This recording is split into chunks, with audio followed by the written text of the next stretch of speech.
Bien, shalom à tous.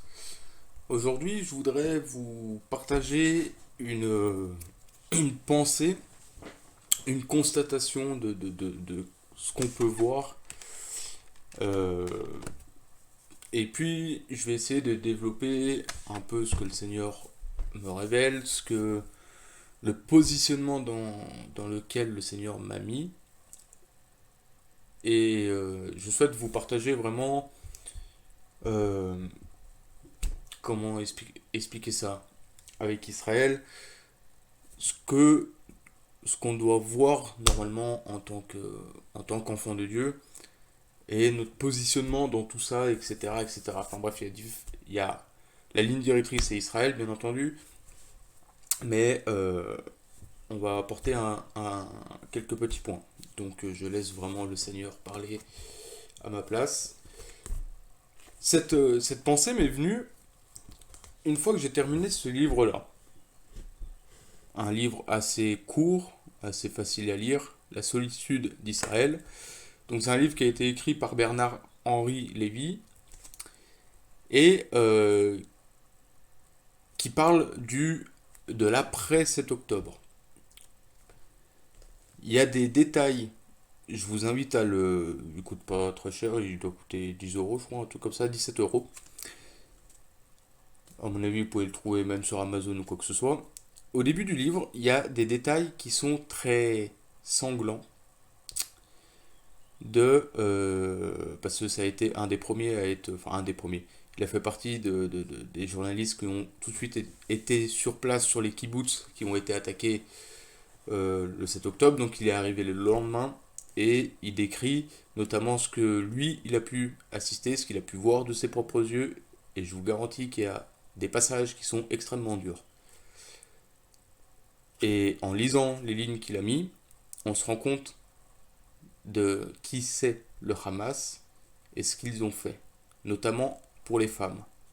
Je tiens à préciser que pour les femmes, il y a des lignes qui sont extrêmement difficiles. Mais pour ouvrir les yeux, concrètement, sur les faits qui se sont passés au 7 octobre, c'est un livre que je conseille.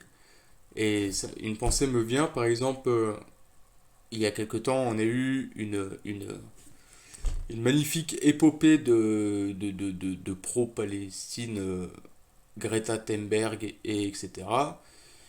Il faut savoir que la petite flottille de Greta Thunberg et de Rima Hassan, je crois qu'elle s'appelle, une fois qu'elles ont été escortées par Tsahal jusqu'à Ashdod, on leur a mis un film, si on peut appeler ça un film, sur les images, sur concrètement des images des restes qui étaient dans les kibbutz du 7 octobre. Et cette flottille-là a refusé de le regarder parce que c'était un peu atroce. Et donc on voit que tout de suite, dès qu'on met les gens qui veulent soutenir une cause qui ne leur concerne absolument pas, parce que Greta Thunberg, pour ma part, cette gosse me fait de la peine parce qu'elle se bat pour le climat qui est peut-être légitime, qui voilà. Et puis du jour au lendemain, elle va s'occuper de Gaza. Quel rapport, je ne sais pas, à part du bourrage de crâne et vouloir faire du buzz, malheureusement. Et vraiment, cette pauvre gosse m'a attristé parce que je me suis dit, punaise, à son âge, j'aimerais faire autre chose, quoi. Il y a d'autres choses de bien plus important que de vouloir faire du buzz comme ça. Et ça montre que ce genre de personnes-là, une fois qu'on leur met des images de la réalité, de ce qui s'est réellement passé, pour comprendre et de comprendre Israël contre qui se bat Israël, bah là on ferme les yeux. Donc là ça pose problème. Mais enfin bon bref, je termine cette parenthèse. Et donc ce sujet que je veux développer aujourd'hui, il m'est venu, de la part du Seigneur notamment, à la fin de son livre, il écrit deux phrases qui m'ont marqué. Il nous écrit: Aujourd'hui, c'est peut-être aux Juifs d'Israël de chanter si je t'oublie, âme juive. Et puis il dit aussi plus loin: Si je t'oublie, exception juive qui, voulue de toutes ses forces, ne se confondent point avec les nations. Petite parenthèse juste au début, je précise que cette vidéo, Dieu voulant, sera accompagnée d'un document Google Docs d'environ à peine une dizaine de pages où j'explique, j'ai essayé, par la grâce de Dieu, de développer par écrit ce que je vais vous énoncer ici dans cette vidéo. C'est des choses très compliquées à développer par écrit, mais j'essaye voilà. Et il est facilement imprimable, je vous conseille vraiment de le télécharger, il sera en PDF, je mettrai le lien dans la description, et vous pouvez l'imprimer, etc. Enfin, voilà, il y a une trace écrite. Donc, la phrase qu'a dit Bernard-Henri Lévy m'a vraiment titillé. Si je t'oublie, âme juive. Et il dit que c'est au peuple d'Israël de chanter ça maintenant.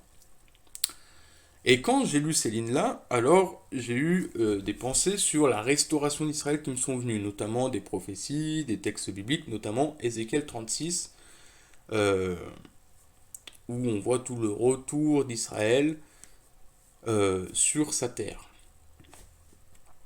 Et c'est à partir de là qu'on va commencer à développer. Donc, premièrement, petite base que j'aimerais apporter, c'est qui est Israël? Vous allez dire, c'est une question relativement simple. Malheureusement, dans le monde chrétien, dans le monde tout court, c'est une question qui est relativement simple, mais qui pose énormément de problèmes. Parce qu'on a de tout et de n'importe quoi. L'Israël d'aujourd'hui n'est pas l'Israël biblique, etc., etc. Les Juifs ne sont pas dans la pensée de Dieu, et bref, voilà. Donc l'État d'Israël, depuis 1948, c'est redevenu un État, donc une nation, et c'est un peuple, notamment, bibliquement parlant, c'est un peuple qu'on appelle les Hébreux, dont le patriarche numéro 1, si j'ai envie de dire, c'est Abraham. Et donc, c'est à partir de ce terme-là, faut savoir qu'on a un peuple qui s'appelle les Hébreux, mais que dans ce peuple-là, on a une autre catégorie, si je peux mettre, qu'on appelle les Juifs, qui viennent de Yehuda, les Yehudim, tout simplement. Ça, c'est nous, aujourd'hui, on appelle les Juifs, mais il y a une petite notion dans la parole de Dieu à bien différencier. Qui est ce peuple-là? Quelle est cette nation-là? Eh bien, c'est de ce peuple-là que va sortir le Rédempteur du monde, le Messie, Jésus-Christ, Yeshua Mashiach. C'est un peuple qui a reçu la Torah, et c'est le peuple qui sert de témoignage pour Dieu. Dieu a choisi ce peuple tout petit, tout infirme, on va en parler après, et qu'il l'a choisi comme témoin pour, en quelque sorte, se présenter au monde. Donc voilà, sans rentrer trop dans les détails, c'est qui est Israël? C'est, encore une fois, c'est le peuple choisi de Dieu, qu'on le veuille ou qu'on ne le veuille pas. L'Israël d'aujourd'hui sous nos yeux est le peuple choisi de Dieu. Et on va rentrer un peu plus dans les détails après. Et il dira, par exemple, l'Éternel dira dans Lévitique 20, 26, « Vous serez saints pour moi, car je suis saint, moi l'Éternel, et je vous ai séparés des nations, afin que vous soyez à moi. » Donc, littéralement, noir sur blanc dans la parole de Dieu, c'est clair, c'est net, c'est carré, c'est précis. Dieu a choisi Israël pour son héritage. Et je vous ai séparés des peuples. Vous êtes une nation à part, et vous devrez être une nation sainte, parce que moi, l'Éternel, je suis saint. Qu'est-ce que veut dire la sainteté? J'en parlerai après normalement dans mon document, mais je vous le dis maintenant. C'est une mise à part totale pour Dieu. Donc, qui dit mise à part, dit on fonctionne comment Dieu veut qu'on fonctionne, et non pas comme le monde. On a la pensée de Dieu et non pas celle du monde. Donc voilà le premier point à préciser, qui est Israël. C'est le peuple choisi de Dieu. Il est aussi le destinataire de la grande majorité des prophéties qui concernent nos temps et ceux à venir. Parce qu'aujourd'hui, malheureusement, dans le monde chrétien, on se focalise sur les prophéties, sur Israël, mais ça s'arrête là. On prend ce qui nous intéresse. Parce que tu comprends, l'Apocalypse se passe de telle manière intellectuellement, on en a déduit qu'il y aura 7 ans, que alors l'enlèvement se situera ici, que si, que ça, il y aura un troisième temple, voilà. On va essayer de chercher dans la parole de Dieu ce qui va nous concerner, mais on veut pas s'approcher d'Israël. Donc on surveille quand même Israël, pour ceux qui admettent que Israël est quand même l'horloge du monde. On va les surveiller, mais bon, on va pas trop se coller parce que tu comprends, les juifs sont dangereux, hein. Même nous, en tant que chrétiens, les juifs sont dangereux. Bon, bref. Donc on choisit un peu ce qui nous arrange, plutôt que de choisir toute la parole de Dieu et d'étudier toute la parole de Dieu. C'est le plus petit peuple du monde, un des plus petits, et malheureusement, la balance est quand même relativement rigolote, c'est que c'est un peuple tout petit, tout infirme, mais qui pose à contrario d'énormes problèmes, si ce n'est le problème numéro un dans le monde. On ne veut pas se mentir. Et problème numéro un aussi, peut-être, dans la chrétienté.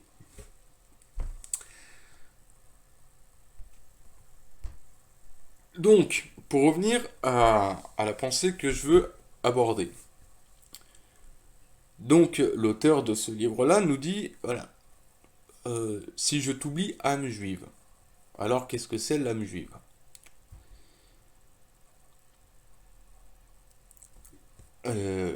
Qu'est-ce que c'est l'âme juive?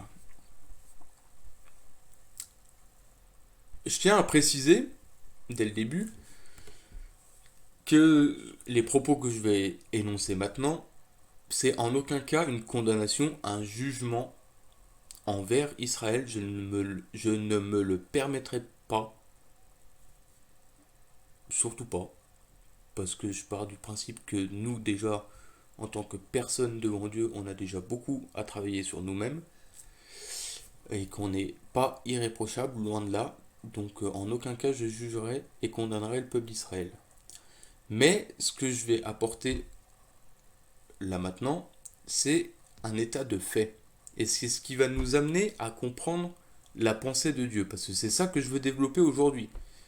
C'est concrètement quelle est la pensée de Dieu envers son peuple. Comment Dieu va agir envers son peuple. Nous qui nous avons, euh, on va en parler après, nous qui sommes coupés d'Israël. Voilà. On est des goïms, pour rappel. Et puis par grâce de Dieu, on est rattaché à Israël. Mais ça, on ne veut pas l'admettre. On ne veut pas le supporter. Enfin bon, bref. On en parlera après.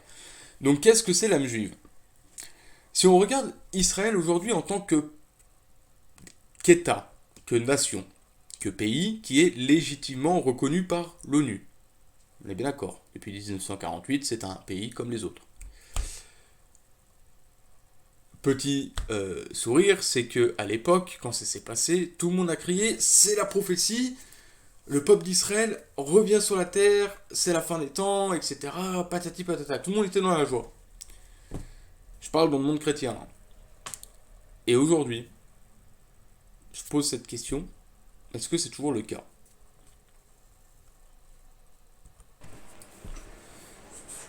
Ça, libre à chacun de regarder si c'est toujours le cas ou pas.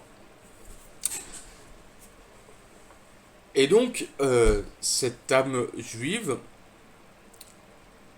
quand on regarde l'état d'Israël, comme je disais, au jour d'aujourd'hui, c'est un peuple qui, déjà, au niveau territorial, eh ben, on leur a, pardonnez-moi du terme, on leur a bien grappillé des parcelles de terrain, notamment ce qu'on appelle la Cisjordanie. La Cisjordanie, encore une fois, n'existe pas, ça s'appelle la Judée-Samarie, bibliquement.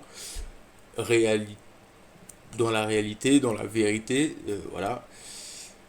Bref, on a un territoire d'Israël qui est composé de divers parties, notamment Gaza, etc. Jérusalem qui est coupé en deux. Et puis, on a une population qui est mixte. On a des Arabes, on a des Juifs, on a d'autres citoyens notamment, d'autres nationalités, et puis on a surtout un peuple qui est laïque, un peuple qui est non religieux. Euh, voilà, on a de tout actuellement dans Israël, dans ce que forme l'État d'Israël. Comme je l'ai dit, c'est pas une condamnation, c'est un état de fait. Alors Bernard-Henri Lévy nous dit, c'est peut-être aujourd'hui à Israël de dire si je t'oublie âme juive. Mais c'est quoi cette âme juive? Eh bien cette âme juive, c'est ce peuple choisi de Dieu qui est proche de son Dieu, qui est dans le monde, mais qui est proche de son Dieu comme à l'époque, c'est-à-dire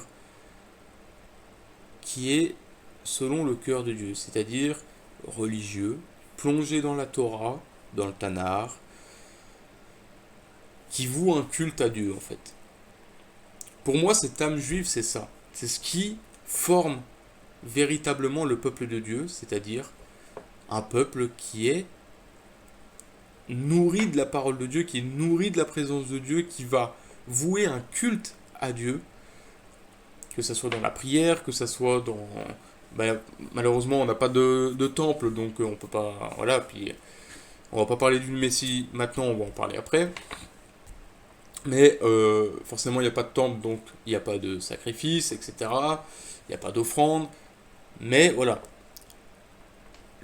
l'âme juive, c'est cette âme historique qu'ont les juifs, qui ont le peuple choisi de Dieu et qui est en relation directe avec le peuple.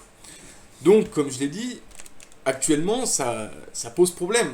Parce que Israël, c'est une population mixte. On a des laïcs, on a des arabes, voilà. Il y a vraiment de tout dans le pays.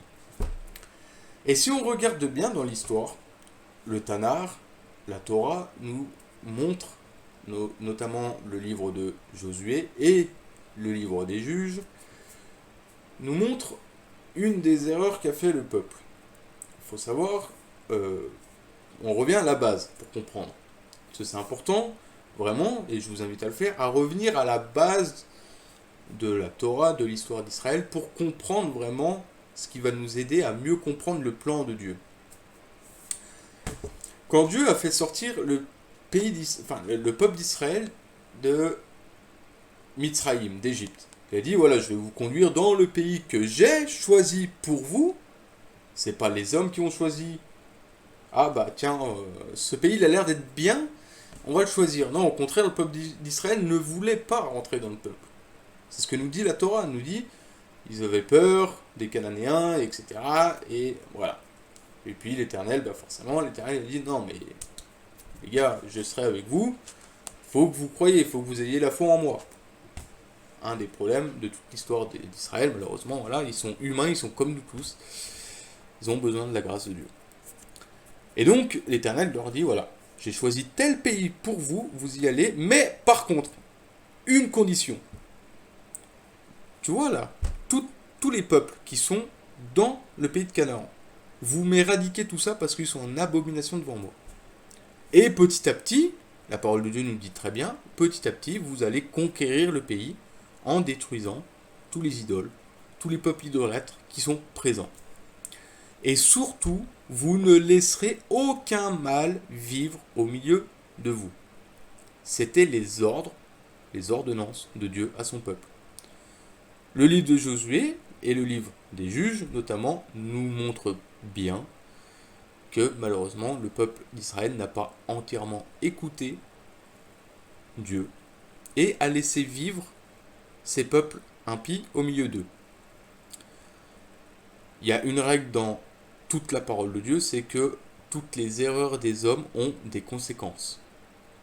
Nous, on n'a pas la capacité de prendre pleinement conscience des conséquences qu'on va faire par nos erreurs, enfin des conséquences qui vont suivre nos erreurs.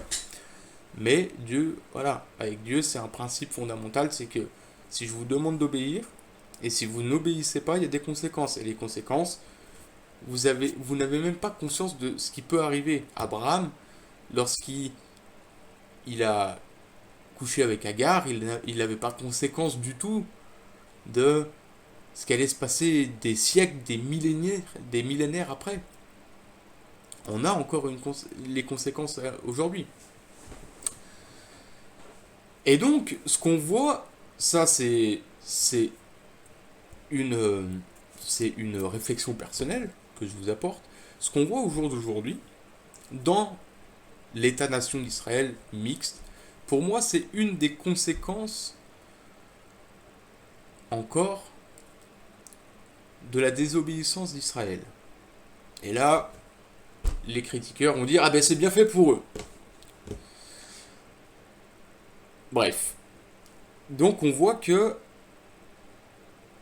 voilà, pour moi c'est vraiment une des conséquences qu'il y a. Surtout, un petit détail que moi le Seigneur m'a montré, qui est intéressant. On voit que ils n'ont pas conquis la Philistie, ils n'ont pas éradiqué les Philistins. Les Philistins, c'est quoi le territoire? Ashdod, Gaza, Ashkelon. Et que le peuple d'Israël n'a pas conquis le nord. Le nord, il y a quoi dans le nord? Le Liban, le Hezbollah.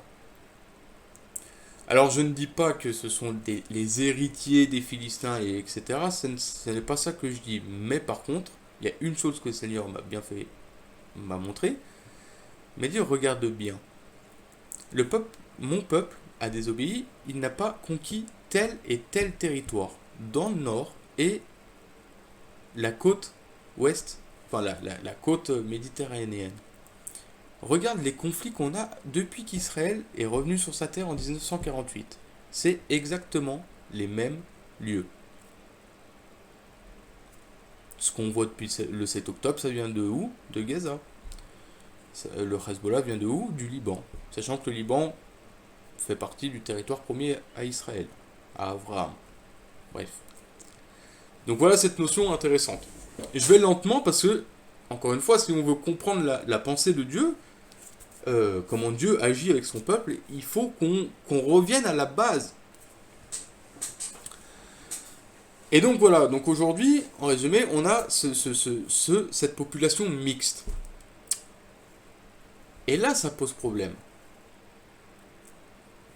Parce que le territoire promis à Israël par Dieu, il était que pour le peuple de Dieu. Et il ne devait pas avoir d'autres pensées au milieu du peuple. Et on voit aujourd'hui dans Israël qu'il y a une diplomatie, ce qu'on appelle une démocratie, pardon, la seule démocratie dans le Moyen-Orient, pour précision. Une démocratie qui n'est pas, à mon sens, qui n'est pas selon le cœur de Dieu, mais bon, bref. Et, et puis, donc, on a voilà, la laïcité, tout le monde est égaux, etc. Enfin, bref.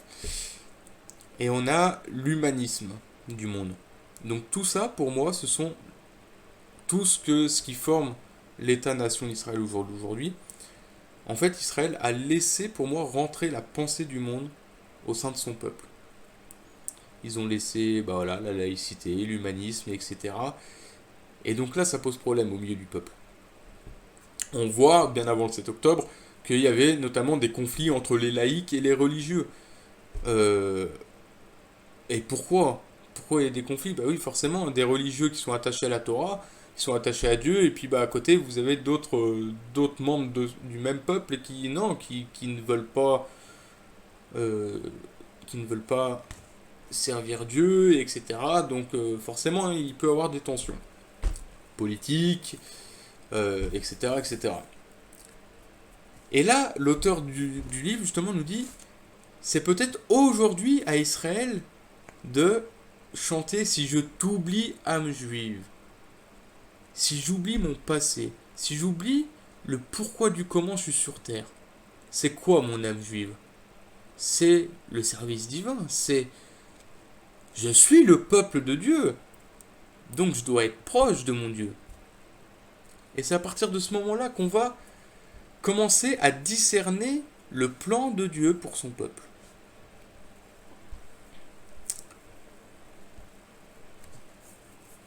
Donc, en résumé, j'avais écrit sur mon document, donc l'âme juive est pour moi ce peuple plongé dans la Torah, près de son Dieu, comme autrefois la tradition juive. C'est le peuple choisi qui reconsidère son identité au sein d'un monde en chute libre et en rébellion. Autre chose qui est très intéressante, c'est que depuis le 7 octobre, et on va voir tout le lien depuis le 7 octobre justement, de tout ce qui se passe, de toute l'œuvre de Dieu, parce que clairement c'est Dieu qui agit. Il y a d'innombrables juifs qui reconsidèrent qu'ils sont dans un tourment personnel parce qu'ils sont en train de reconsidérer leur identité dans le monde. Et ça, c'est absolument magnifique. Comme je l'ai dit, voilà, c'est un peuple laïque, tout le monde est libre de faire ce qu'il veut, etc., etc. Et depuis le 7 octobre, il y a une remise en question absolument phénoménale du peuple juif sur, en fait, quel est notre rôle sur Terre. Même les rabbins le disent. Même les rabbins, même le peuple juif disent et admettent que oui, on a besoin des fois qu'Amalek nous frappe pour qu'on revienne à Dieu et qu'on se rappelle qui est-ce qu'on est dans le monde. Et là nos yeux s'éclairent, on dit là, voilà le retour à l'âme juive. Malheureusement, ce n'est pas que pour Israël, c'est pour l'homme, la dame, tout court. On est fait comme ça. On comprend que quand on nous tape dessus, que quand on souffre. C'est comme ça. À cause de quoi? À cause de notre nature pécheresse, à cause de l'orgueil, etc. On est fait comme ça, malheureusement, et il n'y a pas que Israël, on est tous pareils, tous.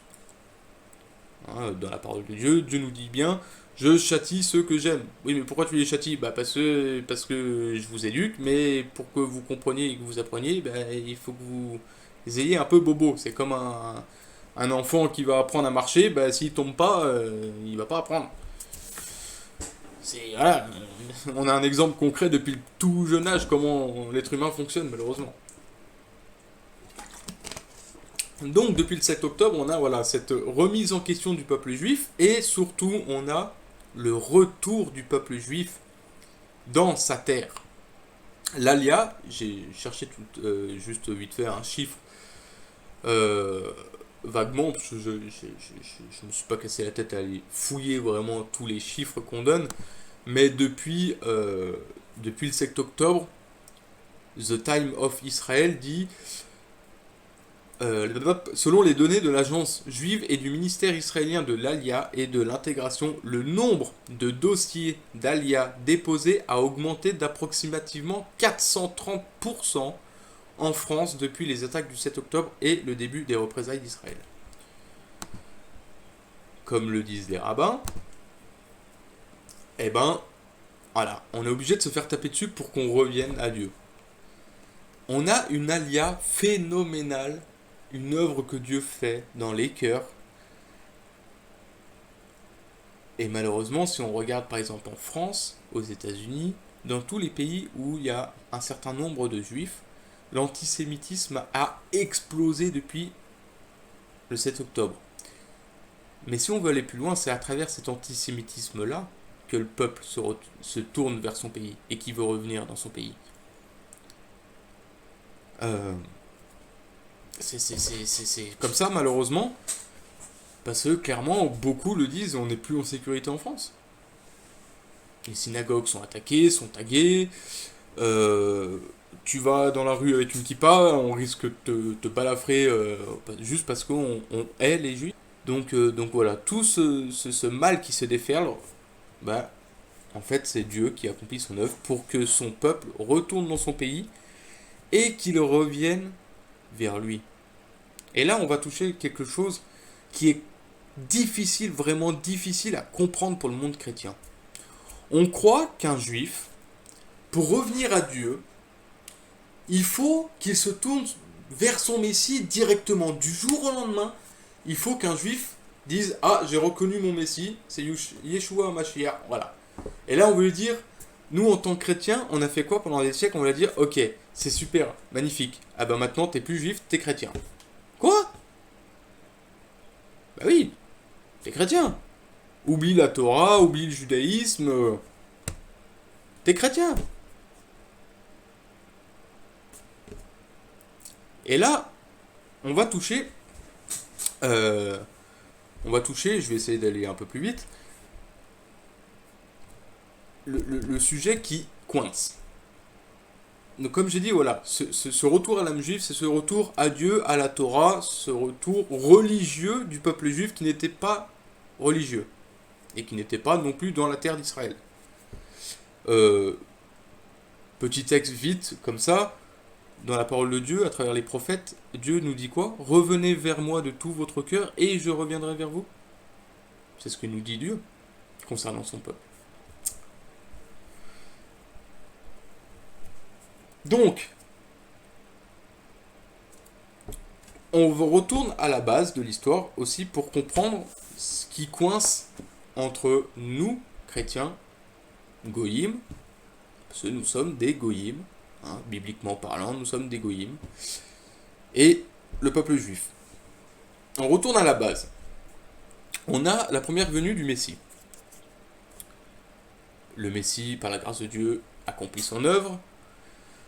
Les Juifs pour la majorité, ne reconnaissent pas leur Messie, ils le rejettent. Ils ne le tuent pas, contrairement à ce qu'on dit. Je ne veux pas rentrer dans le débat, mais ce ne sont pas les Juifs qui tuent le Messie. Et petit rappel pour mettre tout le monde d'accord, Yeshua met tout le monde d'accord directement dans la parole de Dieu. Il dit, c'est moi qui donne ma vie. Nul a le pouvoir de me la prendre, c'est moi qui la donne. Alors le débat s'arrête là tout de suite. Est-ce que c'est les Romains? Est-ce que c'est ci? Est-ce que c'est ça? Non. C'est Yeshua qui a donné sa vie. Ça, faut bien se le mettre dans la tête. Et si on veut rentrer dans les faits, c'est pas un juif qui a crucifié Jésus. Ce sont des Romains. C'est Rome. Si on veut vraiment parler sur les faits. Bref.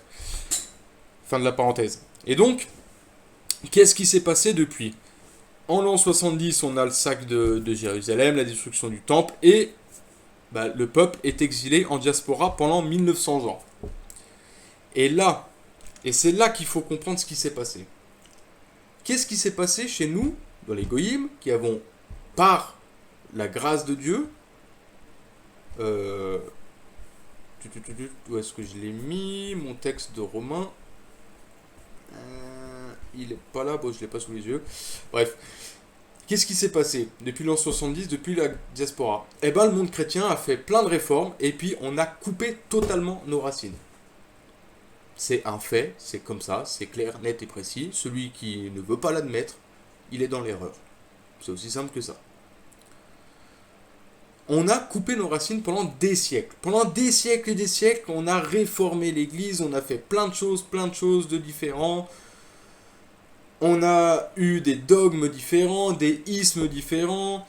On a pris l'Apocalypse, toute l'eschatologie sans prendre en compte Israël.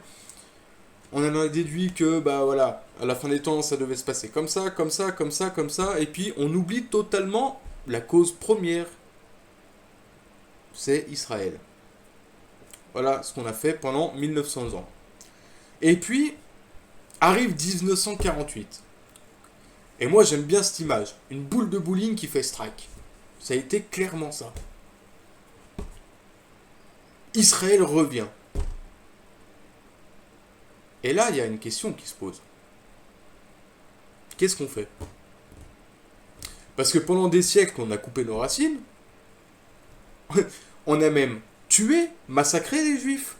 Rappelle, les croisades, ça vient de chez nous. C'est France, Allemagne, Espagne, Italie, Angleterre.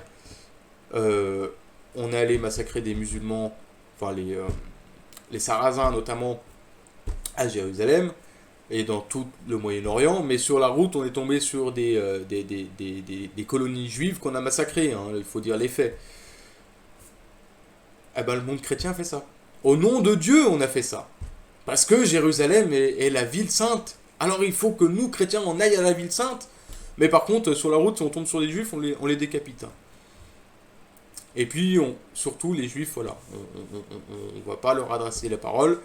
Bien entendu, il y a eu des exceptions. Par la grâce de Dieu, il y a toujours un reste. Mais voilà concrètement ce qui s'est passé dans l'histoire. le peuple juif, qui sont nos grands frères, on les a tués. Petit rappel de ce que Paul nous dit. J'essaie de retrouver mon texte que j'avais mis et que je ne trouve plus. Ah, là. Rappel de la base. Ce qui concerne de nous envers les Juifs. Romains 11, versets 25 à 27. Car je ne veux pas, frères, que vous ignoriez ce mystère, afin que vous ne soyez pas sages à vos propres yeux. C'est qu'une partie d'Israël est tombée dans l'endurcissement, jusqu'à ce que toute la multitude des gentils soit entrée dans l'Église. Alors là, je vais ouvrir une parenthèse. Je répète le texte. Jusqu'à que toute la multitude des gentils, donc des goïms, soit entrée dans l'Église. Et ne soit pas l'Église, ne soit pas devenue l'Église, mais rentre dans l'Église. Ça veut dire que l'Église existait déjà. Enfin, existe depuis la croix. Mais c'est quoi l'Église? Parce qu'aujourd'hui, on appelle l'Église juste le monde chrétien. Alors, pour mettre un terme, pour désigner l'Église des nations, le monde chrétien, je veux bien. Voilà. Mais il faut aller au-delà. C'est quoi l'Église de Dieu? C'est tous ceux qui vont être rassemblés dans le Messie. Ça, c'est l'Église de Dieu. Donc, quand on vient séparer l'Église d'Israël, c'est qu'on n'a pas compris que l'Église de Dieu rassemble juifs et non-juifs. Chinois, russes, américains, africains, arabes, australiens, argentiniens, tout ce que vous voulez. Toute personne d'ethnique différente qui est dans le Messie, Yeshua HaMashiach, fait partie de l'Église de Dieu.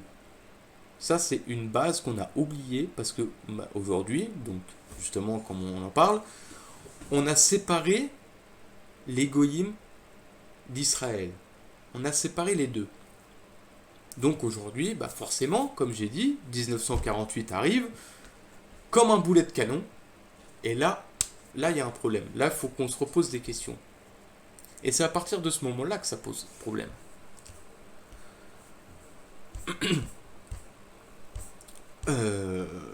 Donc voilà, on est en 1948, l'État d'Israël revient, les Juifs reviennent. Et moi j'ai envie de dire, là on doit se remettre en question là.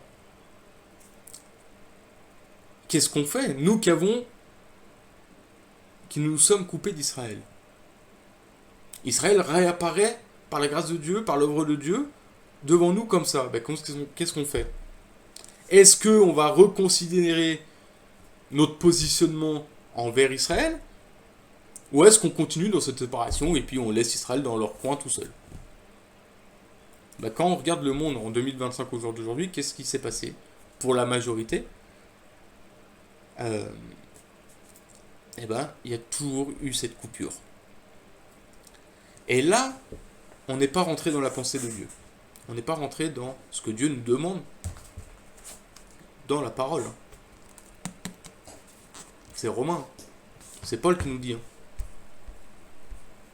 Romains 11, verset 18.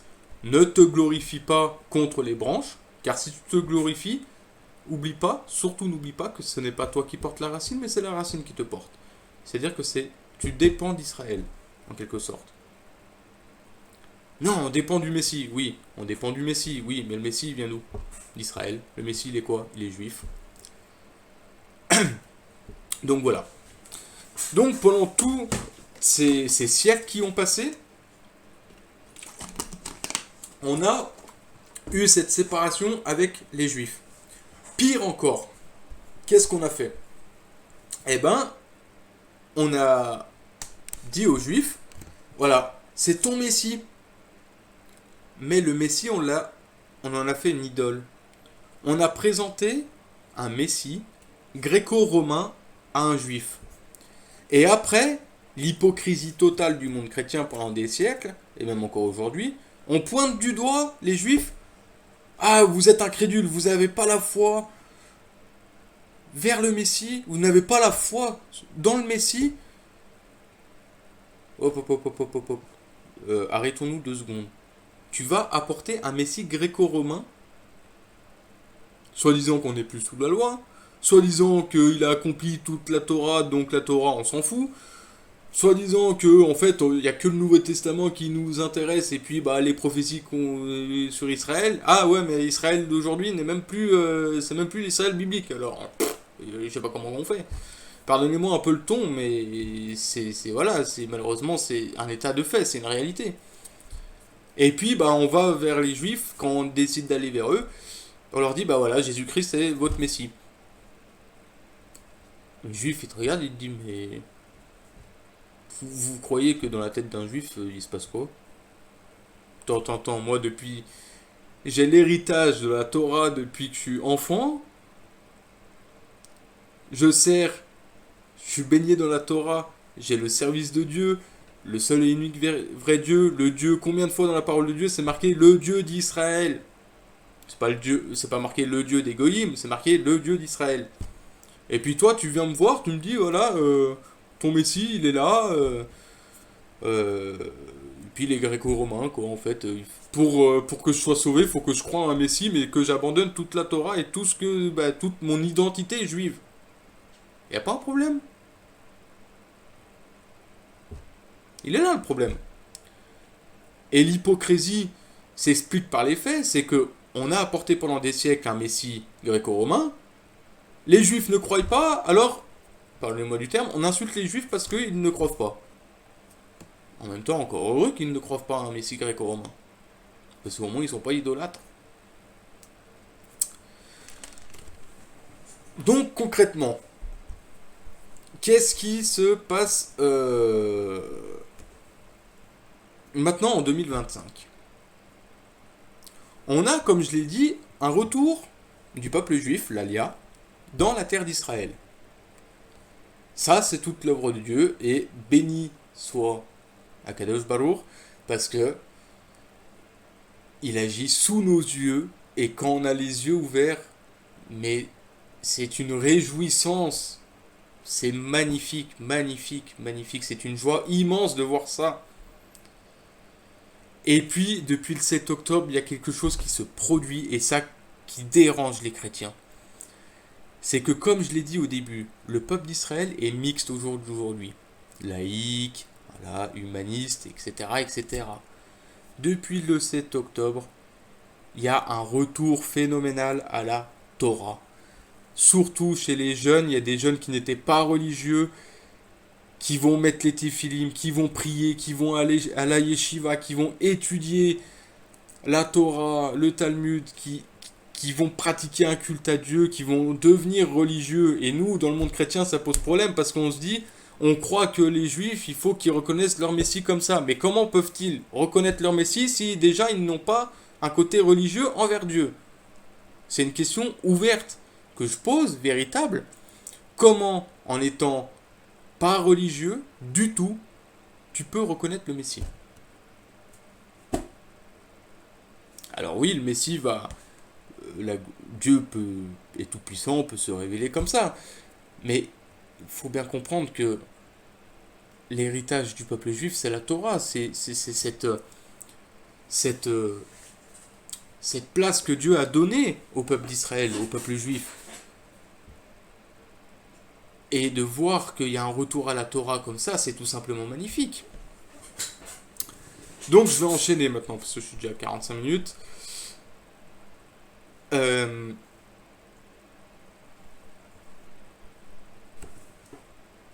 Seigneur m'a montré un mot. On entend un mot, la teshuva. Qu'est-ce que c'est la teshuva? Alors la teshuva, je vais essayer d'emboîter un peu plus le pas. La teshuva, c'est, si on regarde comment, le mot, comment il est écrit. Vous avez un tête, shin, vav, beit, he. La racine du mot teshuva, c'est shuv, qui veut dire revenir, faire demi-tour, se détourner.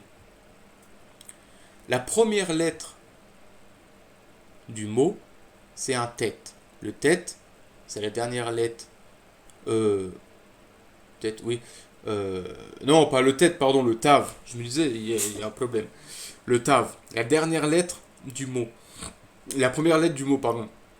La dernière lettre de l'alphabet. Et le tav, comme symbole, c'est ce qu'on appelle le sceau de Dieu. Et le sceau de Dieu, bah, quand on regarde le tav dans le proto-sinaïque hébraïque, ça donnait une croix. Donc le sceau de Dieu, c'est la croix. Et la dernière lettre, c'est la lettre He, la lettre de l'esprit. Alors quand on étudie le mot, on comprend que le retour à Dieu, donc chouv, revenir, faire demi-tour, revenir à Dieu, c'est par l'esprit de Dieu. Et c'est grâce aux têtes, au tav, je vais y arriver, donc la croix de Dieu.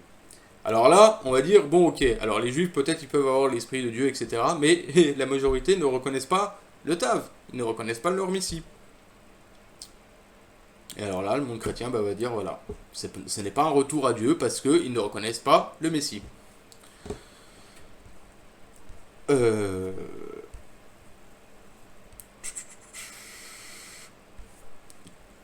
Sauf qu'on a oublié un détail. Dans la Torah et dans tout le Tanakh, dans les Nevi'im, dans les prophètes, depuis la sortie d'Égypte, même depuis Abraham, parce que Abraham, depuis les promesses à Abraham, c'est, voilà, tu deviendras une grande nation, etc.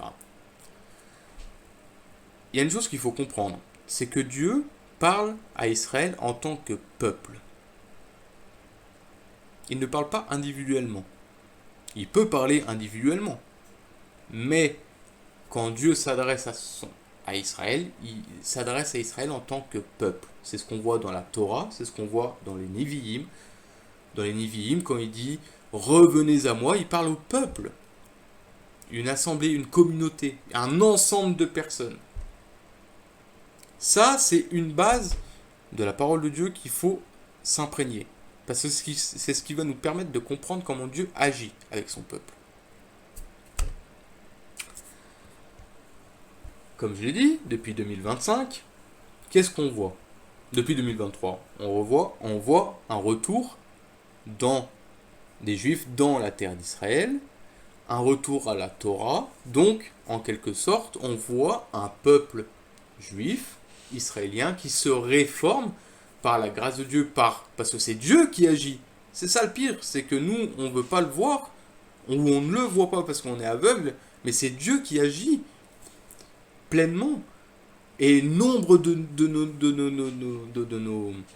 nos parents voulaient voir ça, de leurs propres yeux. Et nous, ça se passe devant les yeux, comme disait un frère récemment, disait, mais on voit ça devant nos yeux et on n'est même pas dans la joie. On n'arrive même pas à voir l'œuvre de Dieu.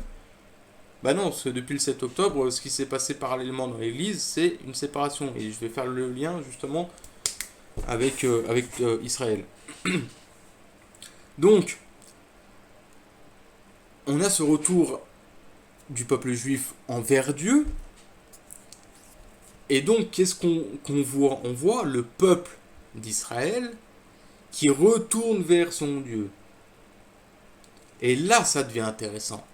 Parce que quand on a compris que Dieu s'adresse, dans toute son histoire, s'adresse en tant que peuple, en tant que nation, eh ben, si on regarde bien ce qui se passe au sein même d'Israël actuellement, le peuple est en train j'ai envie de dire peut-être de se purifier.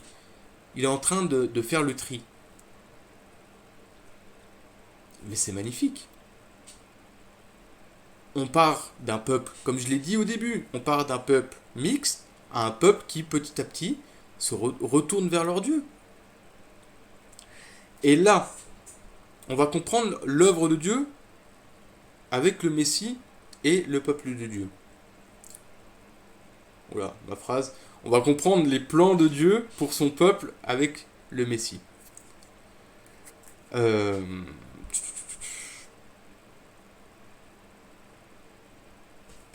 comment sortir...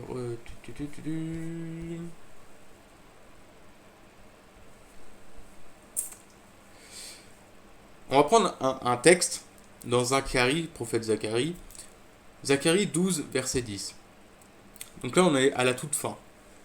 Et je répandrai sur la maison de David donc sur la maison de David, et sur les habitants de Jérusalem, sur le peuple qui restera, l'esprit de grâce et de supplication, et ils regarderont vers moi, qu'ils auront percé, et ils en mèneront deuil comme on mène deuil d'un fils unique, et ils seront en amertume comme quand on est en amertume à cause d'un premier-né.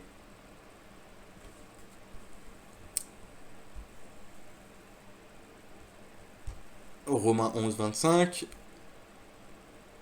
on lit la suite de tout à l'heure, et ainsi tout Israël, regardez bien. Donc là, Zacharie nous parle de quand le peuple d'Israël va, par la grâce de Dieu, reconnaître leur Messie. Ils vont supplier Dieu, ils vont admettre leurs fautes. Voilà. Ils vont appeler le Messie eux-mêmes. Le peuple va appeler le Messie. Et c'est à ce moment-là que le Messie va venir. Et justement, alors Paul nous dit, dans Romains 11, 25, 27, « Car je ne veux pas, frères, que vous ignoriez ce mystère, afin que vous ne soyez pas sages à vos propres yeux. C'est une partie d'Israël, et non pas tout Israël, une partie d'Israël est tombée dans l'endurcissement jusqu'à ce que toute la multitude des gentils soit entrée dans l'église. » Petite parenthèse, donc plutôt que de vouloir décapiter les juifs, disons-leur merci, parce que c'est à cause de leur entêtement que nous, on peut être sauvés. Sinon, un autre passage dans le Nouveau Testament nous dit très bien, souvenez-vous que vous étiez dans le monde perdu, sans Dieu, ni promesse, sans rien du tout. Voilà, fin de la parenthèse. Et Paul enchaîne, et ainsi tout Israël sera sauvé, comme il est écrit, le libérateur viendra de Sion, et il éloignera de Jacob toute impiété, et ce sera mon alliance avec eux lorsque j'effacerai leurs péchés. C'est Dieu qui éloigne les péchés, les fautes, qui corrige les fautes de son peuple. Ce n'est pas à nous de le faire. Goyim. Et ainsi tout Israël sera sauvé. Mais là, pas comprendre là. Ouais, mais là c'est l'Israël biblique. Là c'est l'Israël spirituel. Non, pas tout Israël sera sauvé. Le peuple d'Israël, à la fin des temps, va être éprouvé. On le sait, les prophètes l'ont annoncé. Ça, je suis entièrement d'accord. Il y en a qui disent que ça, ce sera 2 tiers de la population, etc. Enfin bref. Ça, c'est à Dieu de nous le révéler et on verra bien. Pour ma part, je n'ai pas cette connaissance, donc je ne dirai rien. Mais par contre, il nous dit tout Israël sera sauvé. Parce que quand on a compris cette notion que Dieu parle à Israël en tant que peuple, alors on comprend ce que Paul nous dit. Il nous dit qu'à la fin des temps, une fois que le peuple d'Israël sera éprouvé, alors tout le peuple d'Israël sera sauvé, c'est-à-dire que tout le peuple va crier à l'Éternel pour reconnaître le Messie. Et alors, le Messie revient sur le mont Sion, et il instaure son règne. Et on va enchaîner.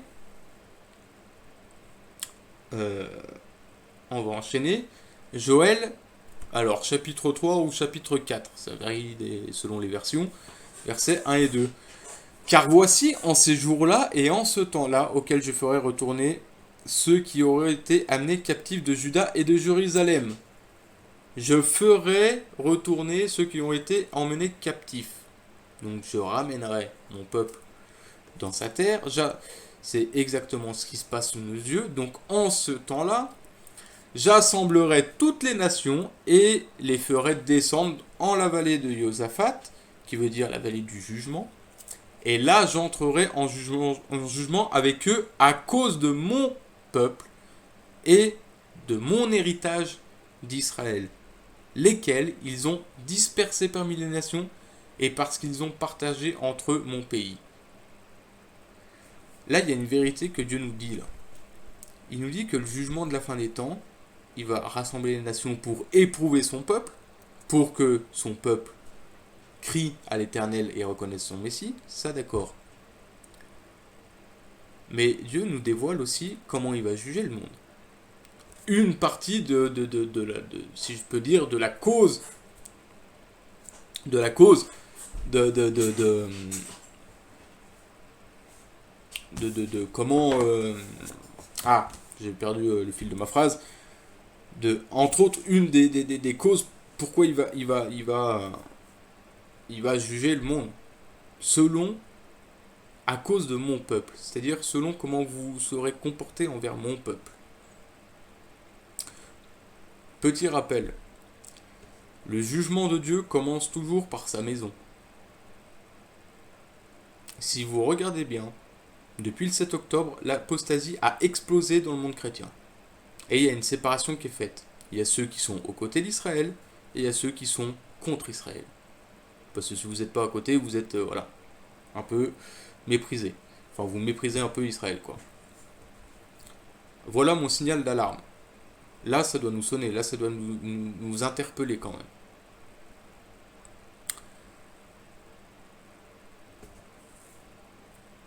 Donc voilà, si vous n'êtes pas du côté d'Israël, je crois que quelque chose ne va pas. Et puis, je vais essayer de terminer. Donc là, on a compris comment Dieu agit envers son peuple. Il rassemble son peuple dans son pays. Il fait en sorte que son peuple, dans la douleur, reconsidère leur identité, c'est-à-dire se souviennent de leur âme juive, de tout leur passé juif, de toute leur histoire, l'histoire avec Dieu, dans le monde, et alors ils retournent à Dieu. Voilà. Ça, c'est le plan de Dieu. Ils reviendront vers moi. Et on va faire le parallèle avec nous, les goyim. On a un mouvement, si on peut appeler ça un mouvement, qui s'appelle, qu'on appelle le retour aux racines hébraïques, le retour à nos racines. Souvenez-vous de ce que j'ai dit tout à l'heure. J'ai dit que 1948 a déboulé comme une boule de bowling qui fait un strike. Et donc, nous, dans le monde chrétien, on doit se poser une question. Est-ce que, du coup, on va reconsidérer notre positionnement envers Israël, ou est-ce qu'on continue de s'entêter dans cette séparation, et puis voilà. Et puis on pointe du doigt les Juifs. Qu'est-ce qui se passe dans notre temps? On a un retour aux racines qui est en train de se faire. Mais pour certains, ce retour aux racines, c'est c'est une doctrine de démon, ce n'est pas biblique. Alors d'où ce n'est pas biblique?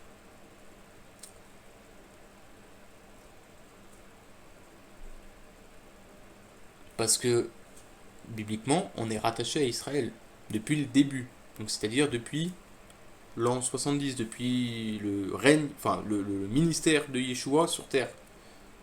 À partir de son œuvre, on est rattaché à Israël. C'est pas le fait que ce soit un mouvement qui n'est pas biblique, non. C'est que on était dans un mouvement non biblique et que là, il faut retourner à la parole de Dieu qui pose problème.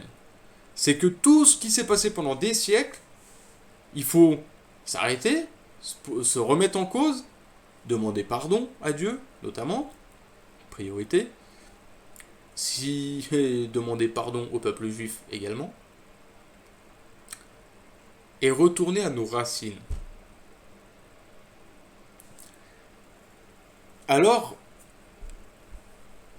on a ce mouvement-là, donc, ce mouvement depuis le 7 octobre où il y a Dieu rassemble son peuple, comme on l'a dit. Reviennent à la Torah. Parallèlement, il y a une séparation totale dans la chrétienté. Il y a ceux qui vont être attachés à Israël, et puis il y a ceux qui vont être complètement détachés d'Israël, les fausses doctrines, les faux évangiles, etc.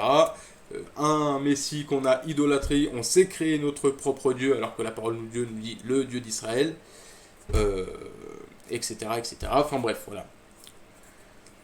Et donc ceux qui vont être rattachés à Israël, vont s'apercevoir qu'on a un retour aux racines, aux côtés d'Israël. On va soutenir Israël qui se batte contre un ennemi commun, etc., etc. Alors on a deux mouvements différents que Dieu est en train d'opérer. Un retour aux racines pour les goyim, un retour à la Torah pour les juifs. Et là, pour moi, je vois comment Dieu va agir. Ce n'est pas par orgueil et par prétention que je le dis, loin de là, mais une fois qu'on a compris comment Dieu fonctionne, qu'est-ce qui va... Qu'est-ce qui va être l'Église de Dieu? C'est que ces deux mouvements-là vont se réunir, vont se rejoindre dans le Messie. Je dis pas tous les juifs vont reconnaître leur Messie obligatoirement, etc. C'est pas ça que je suis en train de dire, mais que si on regarde comment Dieu agit, on a deux mouvements qui sont parallèles. Un retour à la Torah, un retour aux racines. Nous aussi, je parle de retour à la Torah, mais de retour à s'intéresser à la Torah, déjà. Eh ben, pour moi, vraiment, à la fin des temps, c'est ces deux mouvements-là qui vont se réunir une bonne fois pour toutes, comme ça aurait dû être le cas depuis le début, et qui va former enfin l'Israël de Dieu, c'est-à-dire tous ceux qui seront unis dans le Messie. Voilà comment Dieu agit. Donc voilà le message que je voulais vous apporter pour comprendre la pensée de Dieu, revenir à la base de comment Dieu agit envers son peuple, parle à son peuple, comment Dieu gère son peuple, et ce n'est pas à nous de le gérer. Une fois qu'on comprend ça, qu'on retourne à la base, qu'on reprend les notions qui sont dans la parole de Dieu, alors on comprend ce qui est en train de se passer là. Et je vais terminer pour prouver ce que je dis. Je vais terminer par ça. Dans mon document, j'ai marqué un même appel. Un même appel pour nous. Un exemple concret tout simple. Lévitique, on va prendre un texte de Lévitique qui est un texte de la Torah. Lévitique 11:45. Car je suis l'Éternel qui vous ai fait monter du pays d'Égypte afin que je sois votre Dieu et que vous soyez saints car je suis saint. Et un texte du Nouveau Testament de Pierre, 1 Pierre chapitre 1 versets 15 et 16. Mais comme celui qui vous a appelé est saint, vous aussi de même soyez saints dans toute votre conversation, parce qu'il est écrit soyez saints car je suis saint. Donc même Pierre,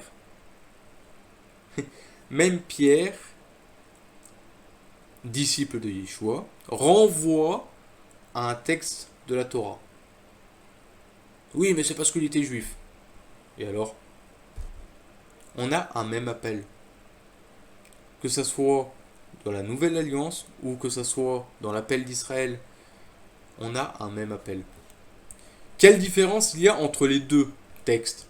Aucune, si ce n'est l'époque qui les sépare et les destinataires. Si nous attardons sur l'histoire du peuple élu, il a été délivré d'Égypte, qui veut dire Mitzraïm, dont la racine c'est Tsor, qui veut dire lié, assiégé, limité, entouré, enfermé. Notez que c'est un pluriel, Mitzraïm, donc on peut comprendre qu'en réalité ils ont été délivrés de tout ce qui les enfermait, de ceux qui étaient hostiles à eux, ou contre eux, pour eux. Quel rapport avec nous? De même pour la Nouvelle Alliance, nous sommes par la grâce de Dieu, encore une fois, délivrés, sortis de l'Égypte, donc du monde hostile. Alors nous avons le même Dieu, le Dieu d'Abraham, d'Isaac et de Jacob, et non pas notre idole que nous créons. Alors nous avons part au même appel que Dieu à Israël, la sainteté, l'obéissance, les promesses, apporter la connaissance de Dieu au monde, sa lumière, etc., etc., comme le Messie nous le dit lui-même en Matthieu 5, versets 13 à 16. Vous êtes le sel de la terre, mais si le sel perd sa saveur, avec quoi le salera-t-on? il ne vaut plus rien qu'à être jeté dehors et foulé des hommes. Vous êtes la lumière du monde. Plus loin, il dira ainsi que votre lumière luise devant les hommes, afin qu'ils voient vos bonnes œuvres et qu'ils glorifient votre Père qui est dans les cieux. Donc, concrètement, quand nous regardons les Écritures, quand on s'intéresse, parce que c'est ça aussi déjà la base, quand on s'intéresse à l'histoire d'Israël, alors nous nous rendons compte que nous avons tant en commun, tant de parallèles, le même Dieu, le même Messie, le même appel. Alors comment pouvons-nous nous séparer d'Israël? Il n'y a pas de séparation, bibliquement parlant, seuls les hommes en ont créé une, pour plein de choses, pour la politique, pour ci, pour ça. On n'est pas... C'est simple, on ne participe pas aux fautes, aux péchés du monde. Donc on ne va pas participer aux fautes d'Israël et aux péchés d'Israël. Ça, je suis entièrement d'accord. Mais on a tant à échanger et à apprendre les uns les autres. Le peuple juif a à apprendre de nous. Et nous, nous avons tant, mais tant à apprendre du peuple juif. Parce que pour rappel, le peuple juif connaît Dieu depuis bien plus longtemps que nous. Faut pas croire que Yeshua a amené une nouvelle religion, à réformer tout. On n'est plus sous la loi, on n'est plus sous ci, on n'est plus sous ça. Non. Il le dit lui-même, pas un seul iota de la loi ne disparaîtra tant que le ciel et la terre ne passeront. Donc c'est un principe, c'est une conduite de vie. Mais par la grâce de Dieu, il nous rend capables d'obéir à ce qu'il nous révèle. Ça, c'est un autre sujet.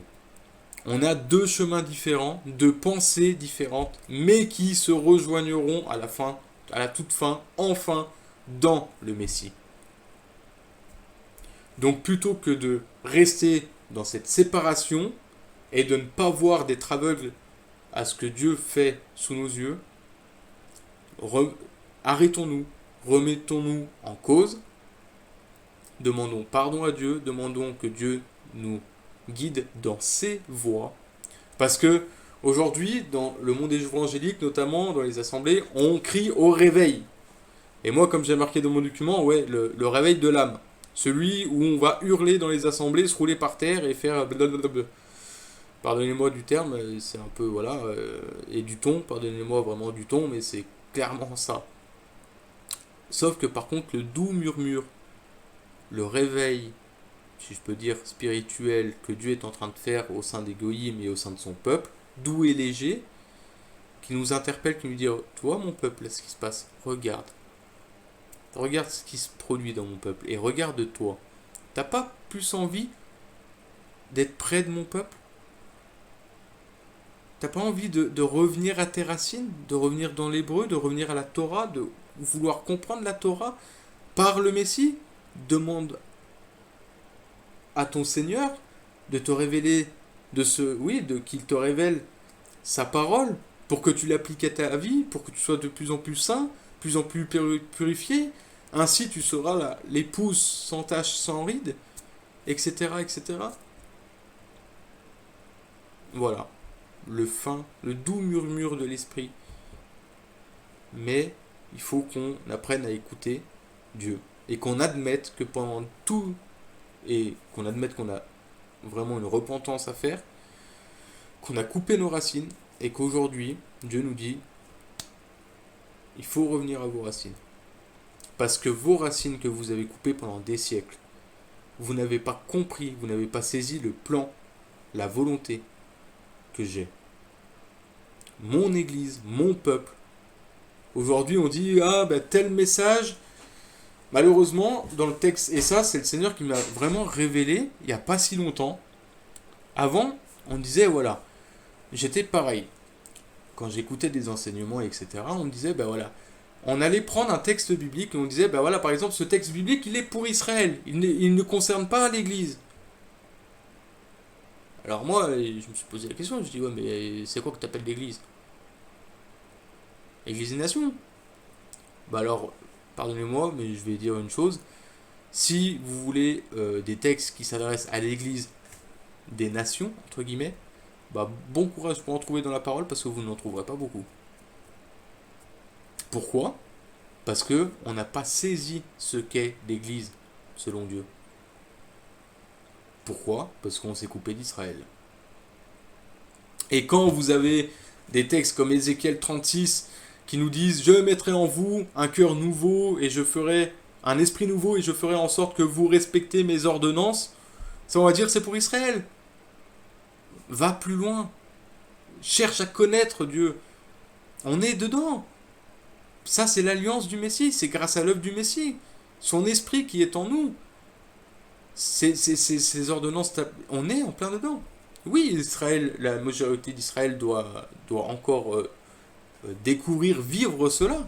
Mais nous, on est déjà dans cette alliance-là. Ah, l'appel à être saint pour Israël, ça concerne Israël. Non, ça concerne le peuple de Dieu. Qui est le peuple de Dieu? Vous avez le peuple de Dieu terrestre, qu'on a actuellement. Mais spirituellement parlant, dans le plan éternel de Dieu qui est son peuple, c'est tous ceux qui vont être réunis dans le Messie. Vous serez mon peuple. Vraiment, ce sujet, je pensais pas que j'allais faire aussi long cette vidéo, mais il y a tellement de choses à dire. C'est grave. La séparation qu'on a envers Israël est extrêmement grave. Parce que ça va totalement nous déformer la pensée qu'on a de Dieu. Et la compréhension de sa parole. Parce qu'aujourd'hui, on a d'innombrables enseignements sur le livre de l'Apocalypse et la fin des temps. Ça part dans tous les sens. On ne sait même plus qui dit vrai, qui dit faux. Bah oui, c'est normal. Parce que Dieu se révèle dans le temps. Ça, on l'a oublié. Mais aujourd'hui, voilà, Dieu nous fait la grâce d'avoir la parole de Dieu en entier. Alors on va la lire, on va la lire, on va la lire. Et puis intellectuellement, on va essayer de comprendre. Le Seigneur, il dit, il faut que je me révèle dans ta parole. Parce que ta parole, il faut qu'elle prenne vie. C'est par mon esprit qu'elle prend vie. Donc ça veut dire que ça va être mon esprit qui va t'éclairer. Et on a oublié une chose essentielle, c'est que Dieu se révèle dans le temps. Regardez Abraham. Lech lecha, va pour toi. Quand il est allé chercher Abraham, ce que j'aime bien avec Dieu, c'est qu'Abraham, il s'est révélé à Abraham, il a dit, voilà. Alors toi, va là où je te montrerai. Je vais te bénir, je vais avoir plein de promesses pour toi. Mais va là-bas. Oh, mais où? Ah, attends, donc si j'étudie ce que tu dis, donc il faut que j'aille ici. Non, Dieu il a dit, va là-bas. Suis-moi. Oui, mais suis-moi. Et je me révélerai à toi. En son temps. Voilà comment Dieu fonctionne. Si on force la main à vouloir décrypter la parole de Dieu, en rejetant Israël, en faisant plein d'erreurs comme ça va nous amener dans des fausses doctrines, ça va nous amener loin de la pensée de Dieu. Et c'est exactement ce qui se passe avec l'apostasie, c'est que voilà, on s'est coupé de nos racines, on n'a pas voulu, parce que pourquoi que je dis, pardonnez-moi, la phrase n'était pas tellement française, mais pourquoi je dis que c'est hyper important et que c'est super grave d'avoir séparé nos racines? C'est parce que Dieu, comment dire, ne change pas. La manière dont il a fonctionné, la manière dont il s'est révélé à Israël, c'est toujours un peu la même. Sauf que maintenant il se révèle à travers le Messie. Donc, à partir du moment où on n'a pas le Messie, dans tous les cas, on n'a pas la révélation de Dieu. Ça, c'est une base, c'est clair, net, précis. Voilà. Nul ne vient au Père que par moi. C'est aussi simple que ça. Mais, à travers le Messie, on va comprendre la pensée de Dieu, mais on va se rendre compte que, en fin de compte, toute l'histoire d'Israël, tout comment Dieu a agi envers Israël, c'est des enseignements pour nous, et Dieu n'a pas changé. Pourquoi Dieu changerait de la manière dont il fonctionne, etc., etc. Donc, bref. Alors, une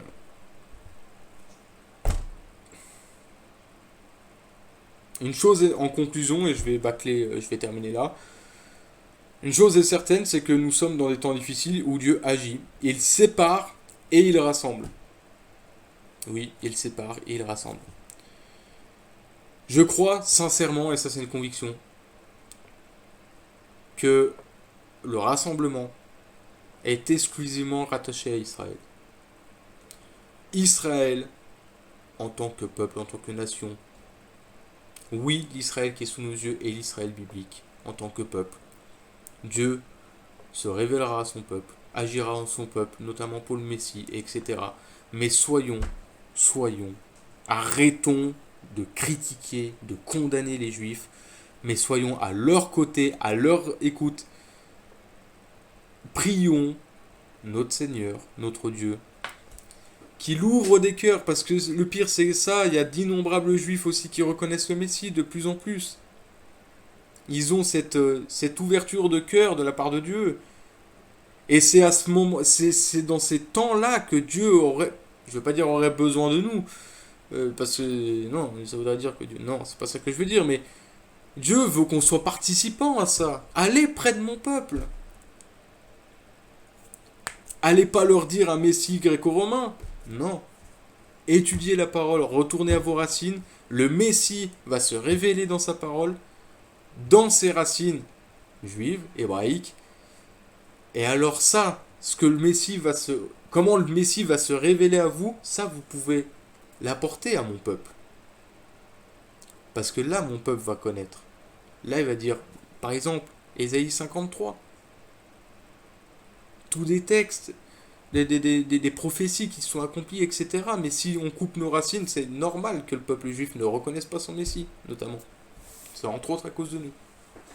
Donc bref. Donc voilà, on est dans ces temps vraiment de rassemblement et de séparation. Séparation de bouc, de livret, de bouc et de brebis. Jean 10, 17, Yeshua nous dit: mes brebis entendent ma voix et je les connais, elles me suivent.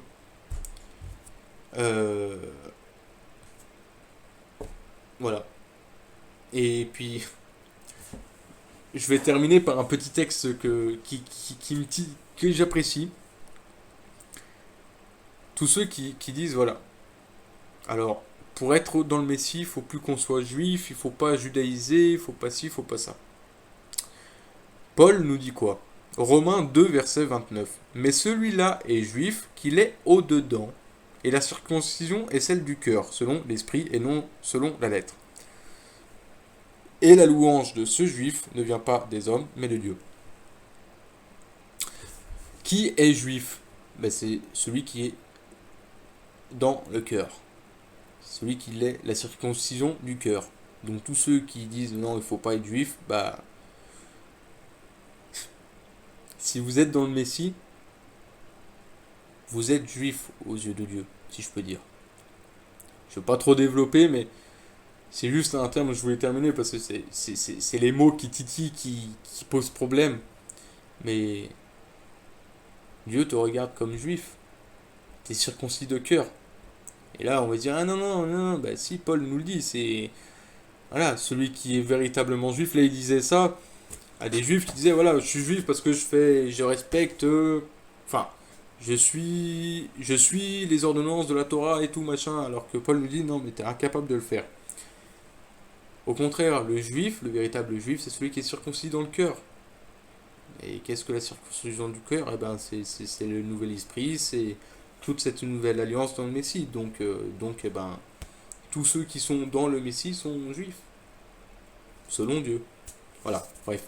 C'est à débattre, mais je voulais partager ça quand même parce que ça pose problème, ça pique les oreilles. Et justement, il faut que ça pique les oreilles pour qu'on retourne à nos racines, pour qu'on, par la grâce de Dieu, qu'on demande à Dieu de vraiment nous guider dans ses voies, qu'il nous ouvre les yeux, qu'il nous ouvre le cœur. Et pour ça, il faut mourir à soi-même, faut abandonner tous nos dogmes et tout ce qu'on a pensé pendant des années, des siècles.